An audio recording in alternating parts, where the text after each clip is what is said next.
আল্লাহ তুমি যেটা আমাকে দিবে এটাকে আটকে রাখার কেউ নেই।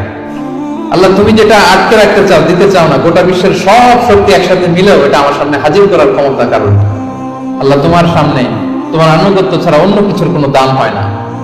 এগুলো রাসূল সাল্লাল্লাহু আলাইহি ওয়াসাল্লাম পড়তেন, সকালবেলা পড়তেন আল্লাহুম্মা বিকা আসবাহনা ওয়া বিকা আমসাইনা ওয়া বিকা নাহইয়া ওয়া বিকা নামুতু ওয়া ইলাইকান নুশুর। আবার সন্ধ্যাবেলা পড়তেন আল্লাহুম্মা বিকা আমসাইনা ওয়া বিকা আসবাহনা ওয়া বিকা নাহইয়া ওয়া বিকা নামুতু ওয়া ইলাইকান নুশুর। এই দোয়াগুলো রাসূল সাল্লাল্লাহু আলাইহি ওয়াসাল্লাম পড়তেন। আল্লাহুম্মা আনতাস সালাম ওয়া মিনকাস সালাম তাবারাকতা ইয়া যাল জালালি ওয়াল ইকরাম। এটা পড়তেন।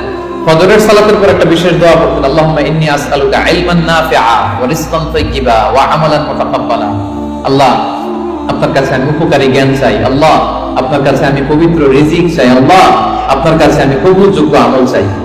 এই দোয়াগুলো রাসূল সাল্লাল্লাহু আলাইহি ওয়াসাল্লাম পড়তেন। প্রত্যেক ফরজ সালাতের পরে 33 বার সুবহানাল্লাহ, 33 বার আলহামদুলিল্লাহ, 33 বার আল্লাহু আকবার, সবশেষে মিলাতেন এই বলে লা